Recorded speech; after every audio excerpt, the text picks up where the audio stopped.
My name is Melanie Carter. I'm 35 years old, living just outside Portland, Oregon, raising my two kids on my own, Isla, who's 15, and Liam, who just turned 6.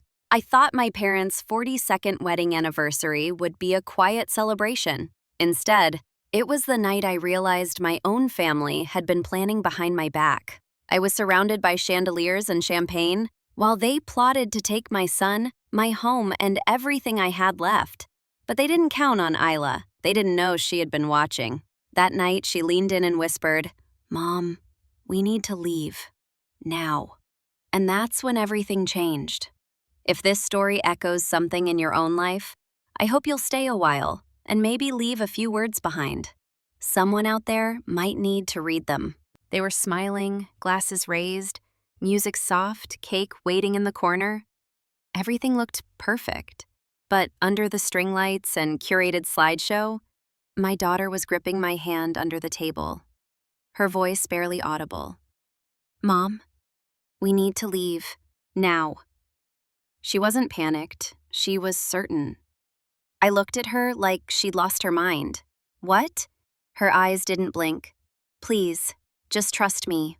I'll explain in the car." It was my parents' 42nd wedding anniversary. My son was laughing with Grandpa at the head table. My mother was showing off the diamond necklace I once thought I'd inherit. My ex-husband was sipping champagne with his new fiancée and kissing my father's cheek like nothing had ever broken. And in that moment, with everyone dressed in gold and smiling like a painting, I realized I was the only one in that room who didn't know what the evening was really about. This wasn't a party. This was a setup. A staged farewell, not for them, but for me. My daughter had seen it coming long before I did. She'd been watching them, listening, reading between the lines. She knew. And when the anniversary cake rolled out and my father lifted his glass to make a toast, she reached for my wrist like it was on fire. "Mom, now." I froze, her fingers squeezed tighter. And I'll be honest, for a moment I didn't move. Not because I didn't believe her, but because I didn't want it to be true. I didn't want to believe that the very people who taught me to say thank you and sit up straight had spent the last 6 months plotting to take my son. That while I was altering old dresses and pretending everything was fine, they were changing legal documents, redefining family, shifting custody, cutting me out of my own bloodline, politely, professionally, permanently. But Isla wasn't guessing. She knew. And if I didn't walk out of that ballroom with her right then, I wasn't just going to lose my place at the table, I was going to lose everything. My son, my name, my rights, and my story. This is how toxic families operate.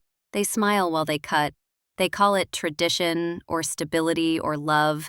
But behind every toast is a contract, and behind every hug is a deal. I used to think keeping the peace meant staying quiet, but that night I followed my daughter's instincts, not mine. And because I did, we caught them before they signed it all away. So if you've ever sat at a table and felt like you were the only one who didn't get the script, the only one who felt the tension while everyone else smiled through it, stay. This isn't just a story, it's a warning, and maybe a map. I didn't say anything right away. Not when Isla grabbed my hand. Not when her voice dropped to a whisper. Not even when her eyes locked on mine and told me without a word that something was very, very wrong. I just sat there, still, silent, trying to breathe like everything was normal.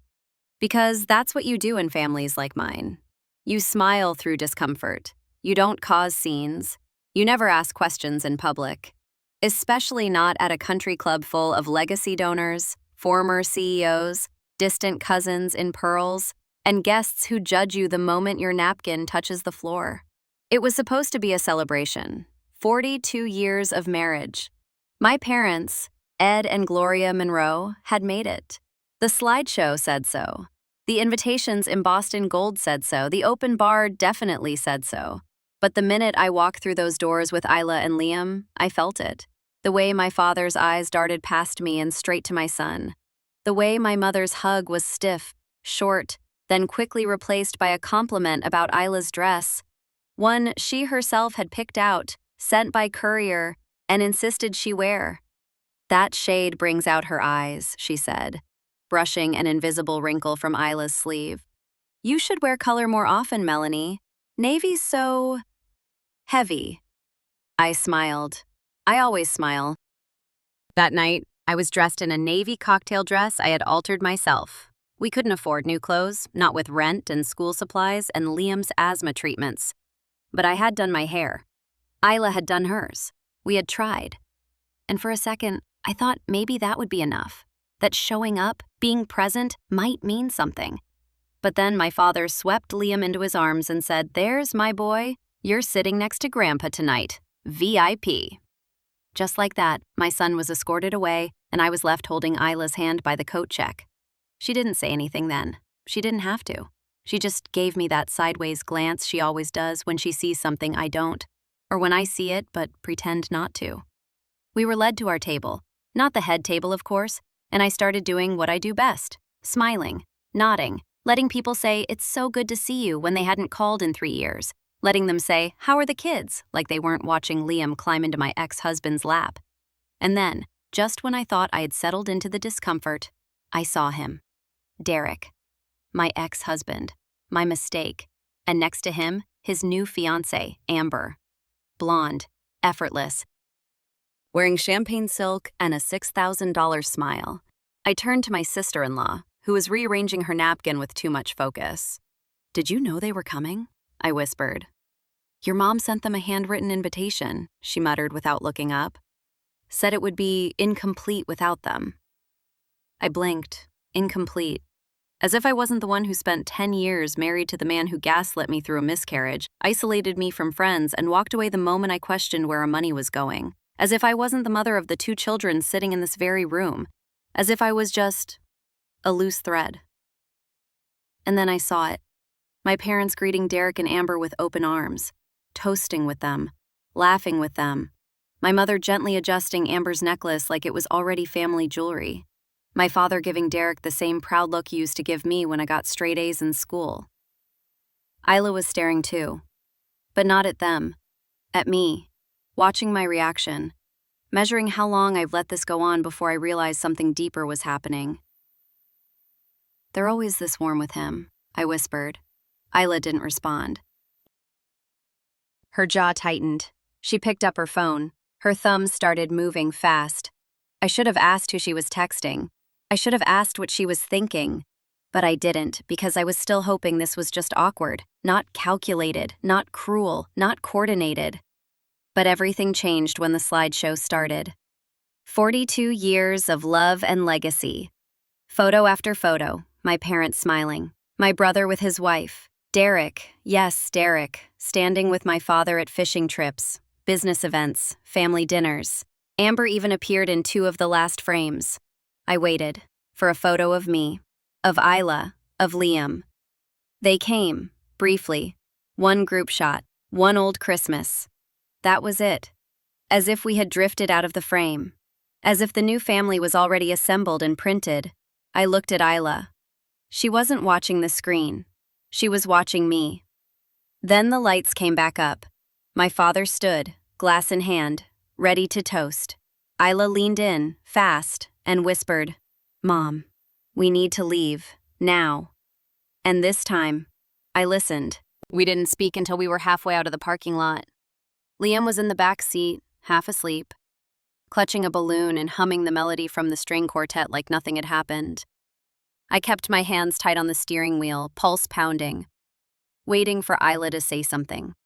Anything. She stared out the window, lips pressed into a line, her entire body tense. When I pulled into a dimly lit grocery store lot and parked in a corner far from the lights, she finally spoke. "I've known for weeks," she said. But tonight I was sure. My throat tightened. "Known what?" Isla turned to face me, her voice steady but low. "That Grandpa and Derek are working together. That they're trying to take Liam.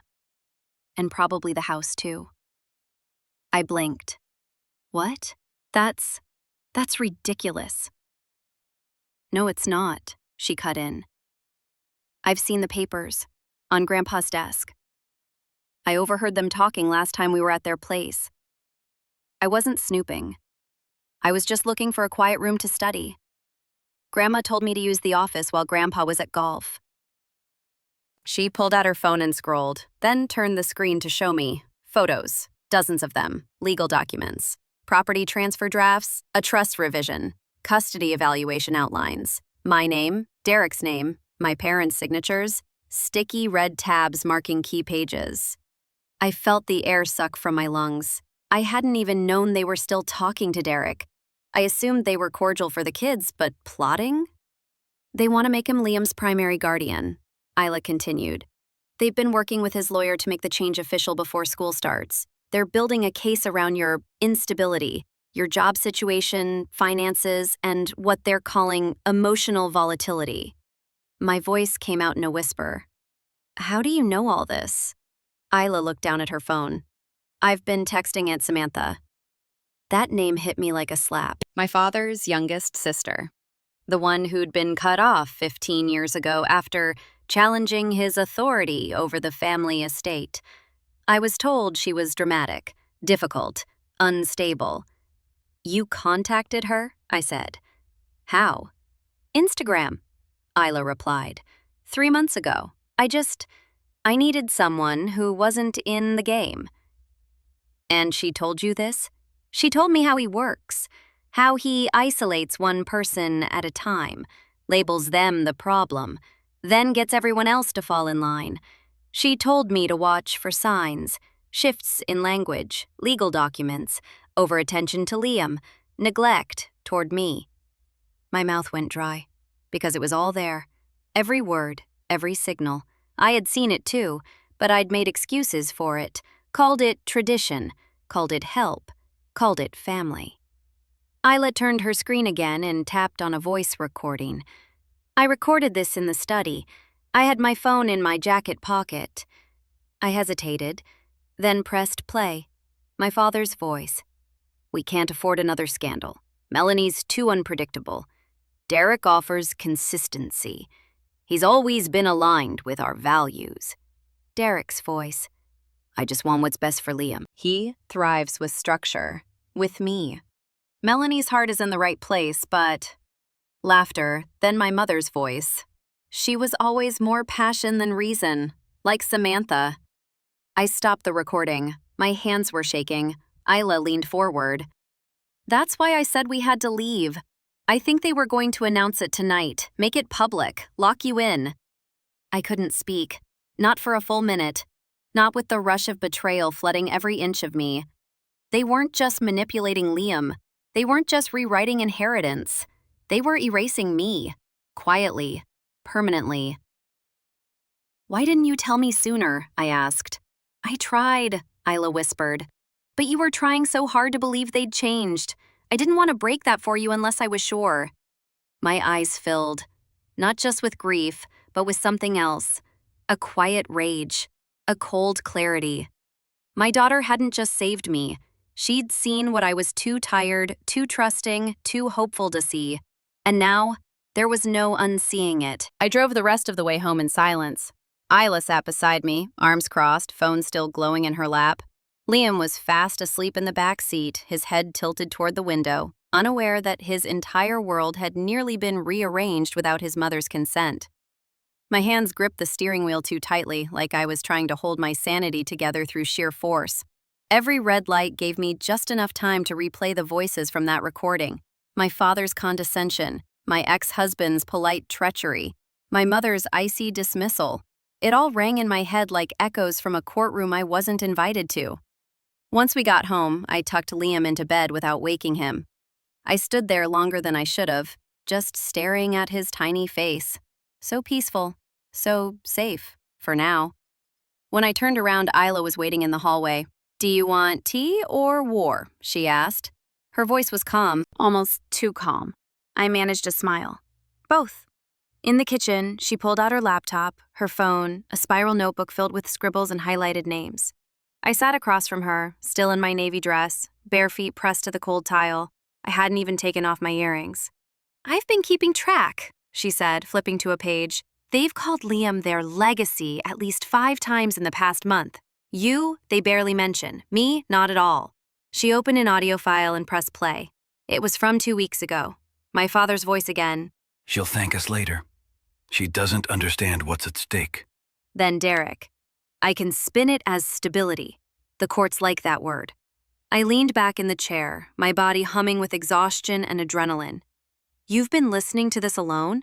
Someone had to, Isla replied. You wanted to believe they changed. I get it, I really do, but I couldn't stand by and let them take Liam like they erased Aunt Samantha. That name again. The ghost in the family story.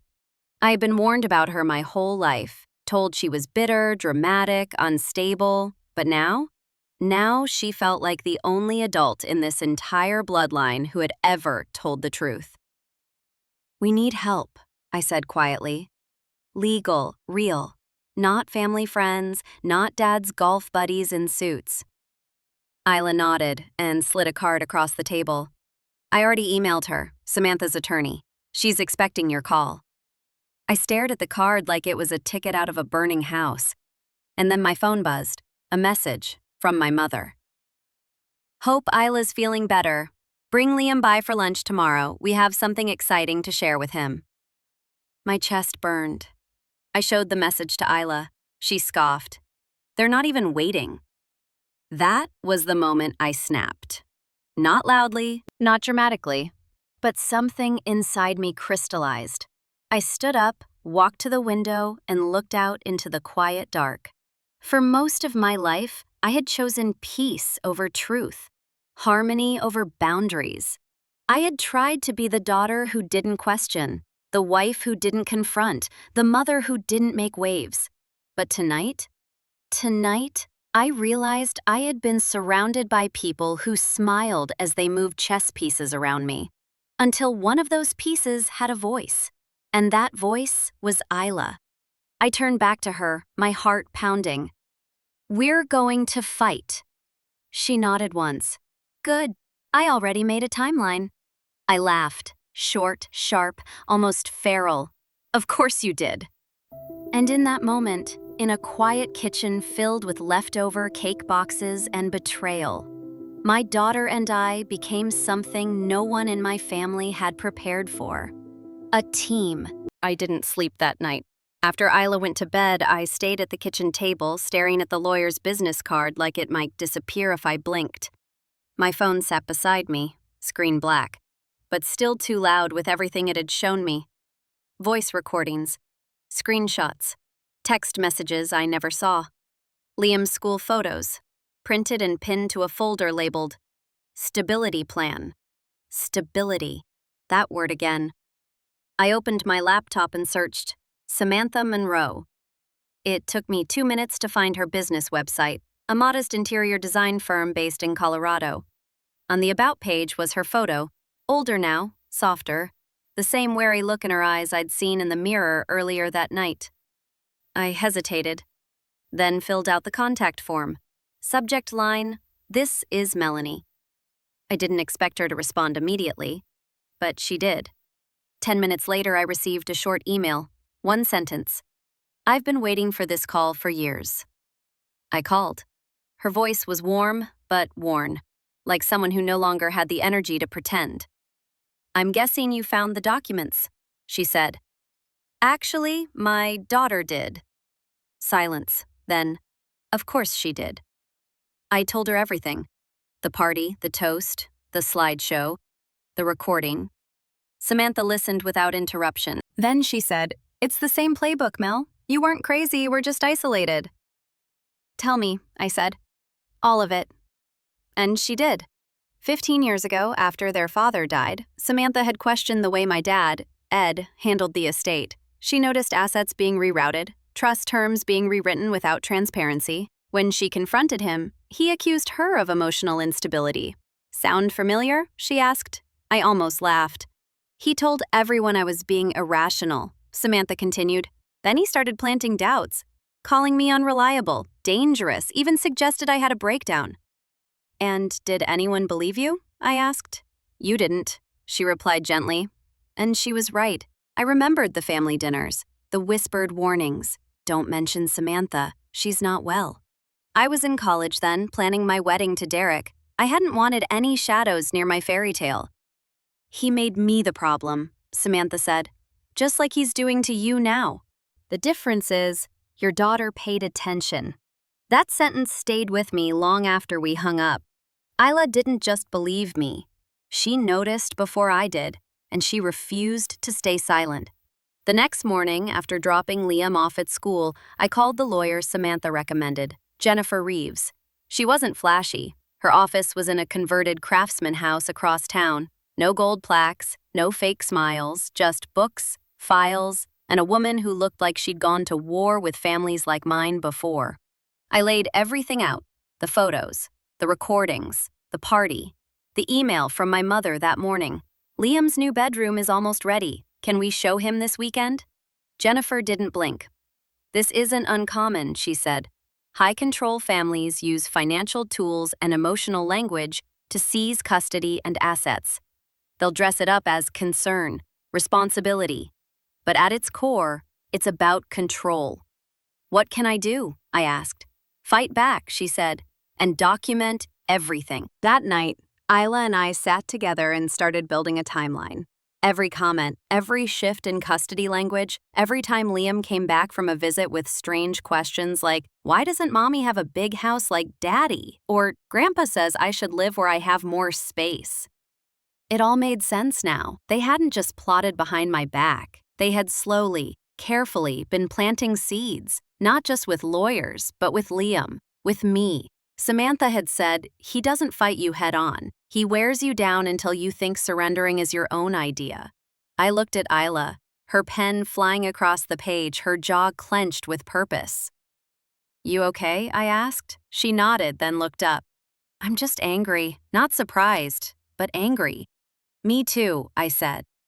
But underneath the anger was something more powerful, clarity, and for the first time in years, I felt like I was no longer playing defense. I was waking up, and we were about to fight on our own terms. I met Derek at a coffee shop 2 days later. Neutral ground, no lawyers, no family, just two people who used to share a house, a bed, a life, and now sat across from each other like strangers with weapons tucked beneath the table. He showed up looking polished as always, dress shirt, no tie, expensive watch, the kind of effortless presentation that made people trust him. I used to trust him too. You wanted to talk? He asked, flashing a smile that didn't reach his eyes. I nodded and placed my phone face up on the table. Recording, visible, intentional. He glanced at it. Is that necessary? Absolutely, I said. Because what we're about to discuss is legal and personal. His smile twitched. Mel, this doesn't need to be a battle. We're both just trying to do what's best for Liam.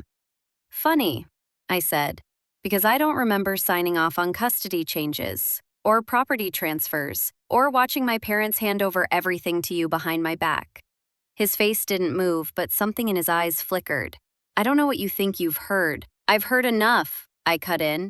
Recordings, documents, messages from my own mother about Liam's new bedroom in the house that was supposed to be mine. You really thought I wouldn't find out? He leaned forward, dropping the charm. Your parents approached me, Melanie. They were worried. You're unstable. Your income is inconsistent. Your emotional reactions. Stop, I said. Just stop. I've been holding this family together with duct tape and late nights while you played the victim in a three-piece suit. You lied, manipulated, and you did it with a smile. We had to protect Liam, he said. From what? His mother? I asked. Or from growing up with a woman who wouldn't stay quiet and obedient like your new fiancé? His jaw clenched. Amber has nothing to do with this.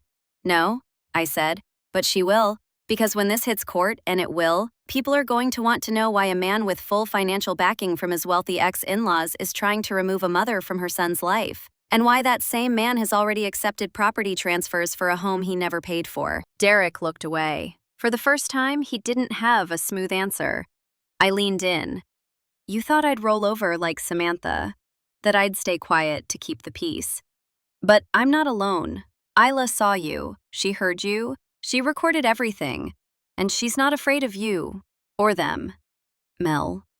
His voice was quieter now, less certain. This doesn't have to go nuclear. It already did, I said. You just didn't hear the countdown.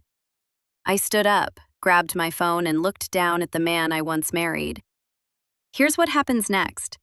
My attorney will be in touch. Any further contact goes through her. And Liam, he stays with me. Period. You'll regret this, he said, almost reflexively. No, I replied. I regret trusting you, but not anymore. I walked out of that cafe feeling taller than I had in years. Not victorious, not yet, but grounded, like someone who had finally remembered her own strength. Outside, the sky was clear and sharp and cold. I got in the car, called Isla, and said 5 words I knew she'd been waiting to hear. It's time to finish this. 3 weeks later, we were all seated in a law office that didn't smell like power. No leather chairs, no mahogany walls, just neutral tones, fluorescent lights, and folders with color-coded tabs. On one side, me, Isla, Samantha, and Jennifer Reeves, my lawyer. On the other, my parents, Derek, and 2 family lawyers I recognized from golf outings and holiday parties growing up. The room was quiet but charged, like the air before a thunderstorm. Jennifer began without ceremony. This meeting is a courtesy, she said calmly. We're here to present evidence that certain parties in this room attempted to undermine legal custody arrangements, manipulate inheritance structures, and engage in covert financial transfers that would negatively impact my client, Melanie Carter. My father opened his mouth, but his lawyer raised a hand. Let her finish, he muttered. Jennifer placed a recorder in the center of the table and slid over a thick binder. Inside are signed documents, digital correspondence, and audio recordings. 3 weeks later, we were all seated in a law office that didn't smell like power. No leather chairs, no mahogany walls, just neutral tones, fluorescent lights, and folders with color-coded tabs. On one side, me, Isla, Samantha, and Jennifer Reeves, my lawyer. On the other, my parents, Derek, and 2 family lawyers I recognized from golf outings and holiday parties growing up. The room was quiet but charged, like the air before a thunderstorm. Jennifer began without ceremony. This meeting is a courtesy, she said calmly. We're here to present evidence that certain parties in this room attempted to undermine legal custody arrangements, manipulate inheritance structures, and engage in covert financial transfers that would negatively impact my client, Melanie Carter. My father opened his mouth, but his lawyer raised a hand. Let her finish, he muttered. Jennifer placed a recorder in the center of the table and slid over a thick binder. Inside are signed documents, digital correspondence, and audio recordings, including conversations between Mr. Carter, Mr. Monroe, and Mrs. Monroe regarding strategies to quietly shift custody of Liam Carter from his mother to his father without legal cause or consent. My mother gasped. We were trying to help. You were orchestrating a removal, I said, my voice cold. And you almost pulled it off. My father leaned forward, always the negotiator. Melanie, this doesn't have to escalate. You're making this emotional. No, I cut in. You made it personal. I'm making it legal. Jennifer continued, referencing timestamps, quotes from the recordings, scanned emails from my mother calling me unstable and expendable, outlines of proposed trust changes that excluded me entirely while elevating Derek's authority over Liam's future assets. Derek stayed mostly silent, staring at the table. His lawyer looked increasingly uncomfortable. And then Jennifer did something I didn't expect. She pushed a smaller file toward them. This, she said, is an affidavit from Brian Monroe, my brother, the only one who'd stayed out of the family mess, until now. Inside the file were screenshots of emails, copies of side conversations my father had with Brian about removing emotional variables from the family trust. Brian had signed it, dated it. The room went absolutely still. My parents looked like they had swallowed glass. Brian? My mother whispered.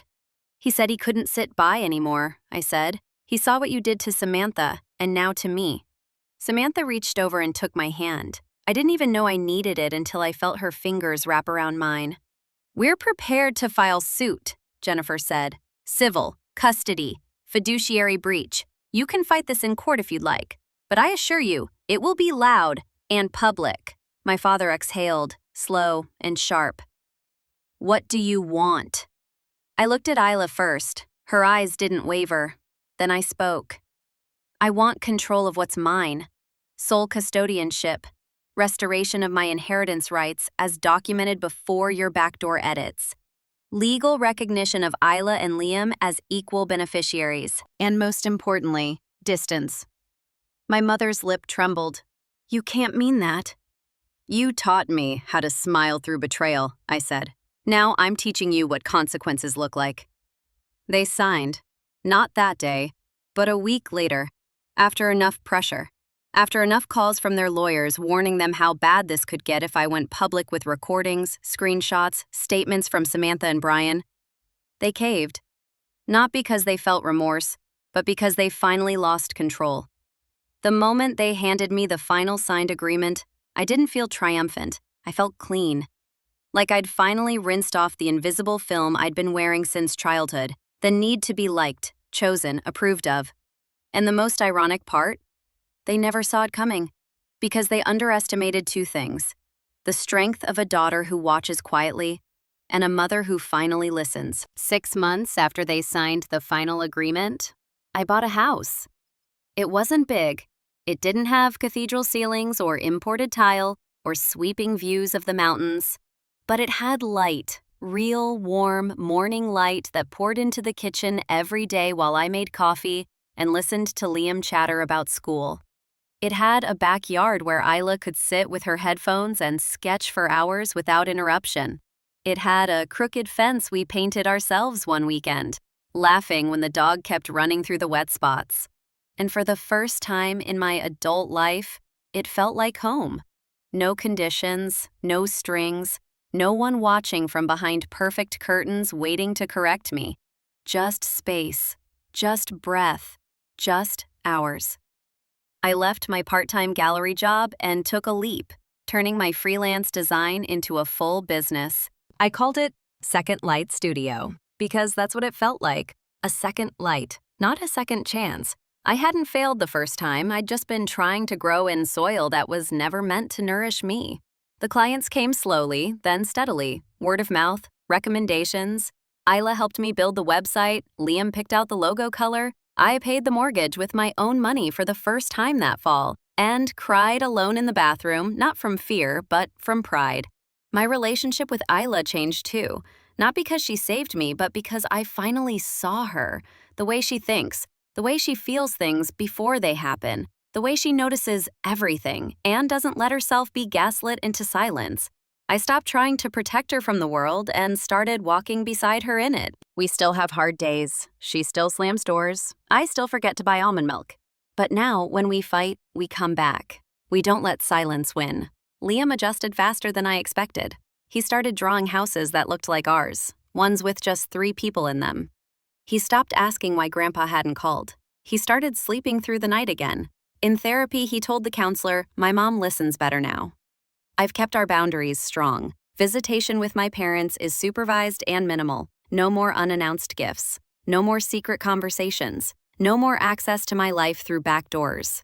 They tried once, early on, offering to donate toward Liam's school fund in exchange for a conversation.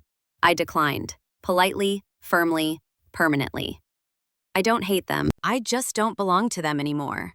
And that, I've learned, is enough. Samantha visits us every other month now. She bakes. She brings weird snacks from Colorado. She talks to Isla like they've known each other forever. When she hugs me goodbye, I don't pull away. I let myself be held by someone who chose me, not because she had to, but because she remembered what it felt like to be erased and decided she'd never let it happen again.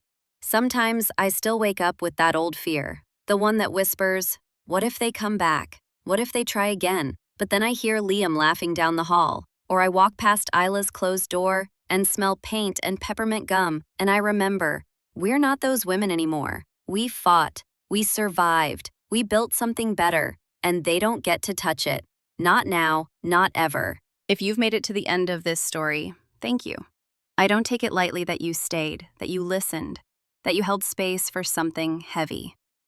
For years, I told myself I was overreacting, that my family meant well, that being a good daughter meant swallowing discomfort, shrinking when necessary, and forgiving without answers. I told myself that silence was grace, that accommodation was love. But the truth? Silence can become a cage, and love, real love, doesn't require you to disappear. My parents didn't break me. but they did teach me how to leave myself behind in exchange for acceptance. It took my daughter to show me how to come home to myself again. And if you're watching this, there's a chance you've felt something similar. Maybe it wasn't your parents. Maybe it was a partner, a friend, a boss. Someone who smiled while shifting the ground beneath you until you forgot what solid even felt like. I want you to know you're not crazy. You're not dramatic. You're not broken. You're not too much. You are a story still unfolding. You are a voice worth hearing. And you are allowed, fully allowed, to walk away from the people who only love the version of you they can control. Maybe you've already walked away. Maybe you're still standing in the doorway, questioning your own reflection. Either way, I see you. I believe you. And I'm proud of the quiet kind of courage that doesn't always get recognized, but changes everything. If this story reminded you of someone you used to be, or someone you're still trying to become, I hope you'll leave a comment below, not just for me, but for the next woman scrolling through the dark, hoping someone out there knows what it's like to be torn between peace and truth. Your words might be the light she follows. And if you haven't already, I'd be grateful if you'd subscribe to this channel. There are more stories like this, real, raw, and honest, because sometimes healing begins when one woman tells the truth loud enough for another to recognize herself in it. And maybe, just maybe, that truth is enough to set them both free. What I've learned, more than anything, is that silence can look like love until it robs you of your name. I spent too many years calling control concern and shrinking every time someone raised an eyebrow at my voice. I thought keeping the peace meant keeping quiet. I thought endurance was love. But peace built on suppression isn't peace. It's performance, and I'm done performing. My daughter taught me that. Not with lectures, but with her eyes, her courage, her refusal to unsee what was true. And now, I see it too. Maybe you do too. Maybe this story touched something buried beneath your own silence. If it did, I'd be honored if you'd leave a comment below. Tell me what it stirred. Tell me what it reminded you of. Your words matter here. And if you'd like to stay for more stories like this, quiet rebellions, soft strength, loud awakenings, feel free to subscribe. No pressure, just presence. Sometimes that's all we need. Someone who stayed long enough to feel the ending.